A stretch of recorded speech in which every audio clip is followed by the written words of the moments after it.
ಅವತ್ತೇನಾದ್ರ ಫಣೀಂದ್ರ ಸಾಮ ಅವ್ರಿಗೆ bus ticket ಸಿಕ್ಬಿಟ್ಟಿದ್ರೆ ಇವತ್ತು ರೆಡ್ ಬಸ್ ಕಂಪ್ನಿ ಅನ್ನೋದು ಇರ್ತಾ ಇರಲಿಲ್ಲ. ಆ್ಯಕ್ಚುಲಿ 2005ರಲ್ಲಿ ಏನಾಗುತ್ತೆ ಅಂದ್ರೆ ಫಣೀಂದ್ರ ಸಾಮ ಅವರು ದೀಪಾವಳಿಗಂತ ತಮ್ಮ ಊರಿಗೆ ಹೋಗ್ತಿರ್ತಾರೆ. ಆ ಟೈಮ್ನಲ್ಲಿ ಟ್ರಾವೆಲ್ ಏಜೆಂಟ್ ಹತ್ರ ಹೋಗಿ ಬಸ್ ಟಿಕೆಟ್ ಕೇಳೋಕೆ ಹೋದಾಗ ಎಲ್ಲರೂ ಬಸ್ ಟಿಕೆಟ್ ಸೋಲ್ಡ್ ಔಟ್ ಆಗಿದೆ ಅಂತ ಹೇಳ್ತಾರಕ್ಕ. ಇದನ್ನು ನೋಡಿ ಅವ್ರು ಫ್ರಸ್ಟ್ರೇಟ್ ಆಗಿ ಈ ಬಸ್ ಬುಕಿಂಗ್ ಸಿಸ್ಟಮ್ನ ಚೇಂಜ್ ಮಾಡಬೇಕಂತ 2006ರಲ್ಲಿ ತಮ್ಮ ಫ್ರೆಂಡ್ ಚರಣ್ ಹಾಗೂ ಸುಧಾಕರ್ ಜೊತೆ ಸೇರಿ ಸ್ಟಾರ್ಟ್ ಮಾಡಿರೋ ಕಂಪ್ನಿನೇ ರೆಡ್ ಬಸ್. ರೆಡ್ ಬಸ್ ಸ್ಟಾರ್ಟಿಂಗ್ನಲ್ಲಿ ತುಂಬ ಚಾಲೆಂಜಸ್ ಫೇಸ್ ಮಾಡುತ್ತೆ. ಕಸ್ಟಮರ್, ಬಸ್ ಆಪ್ರೇಟರ್, ಟ್ರಾವೆಲ್ ಏಜೆಂಟ್ದವ್ರಿಗೆ ಈ ಆನ್ಲೈನ್ ಡಿಜಿಟಲೈಸ್ಡ್ ಬಸ್ ಬುಕಿಂಗ್ ಸಿಸ್ಟಮ್ನ ಅಳವಡಿಸ್ಕೊಳಕ್ಕೆ ತುಂಬ ಕಷ್ಟ ಆಗುತ್ತೆ.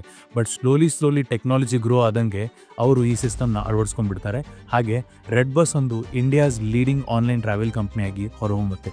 ಕೇವಲ 5 ಲಕ್ಷ ರೂಪಾಯಿ ಹೂಡಿಕೆ ಮಾಡಿ ಸ್ಟಾರ್ಟ್ ಮಾಡಿರೋ ಈ ಕಂಪ್ನಿ 2013ರಲ್ಲಿ ಐಬಿಬೋ ಗ್ರೂಪ್ಗೆ ಬರೋಬ್ಬರಿ 800 ಕೋಟಿ ರೂಪಾಯಿಗೆ ಸೇಲ್ ಆಗುತ್ತೆ. ಹಾಗೂ ಈಗಿನ ಅದರ ನೆಟ್ವರ್ತ್ 6,924 ಕೋಟಿ ಇದೆ.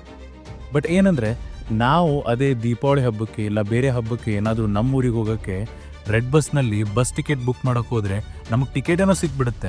ಬಟ್ ನಾರ್ಮಲ್ ಡೇಸ್ ರೇಂಜ್ಗಿಂತ 4ರಿಂದ 5 ಪಟ್ಟು ದುಬಾರಿ ಪ್ರೈಸ್ ರೇಂಜ್ನಲ್ಲಿ ನಮ್ಗೆ ಆ ಟಿಕೆಟ್ ಸಿಗುತ್ತೆ.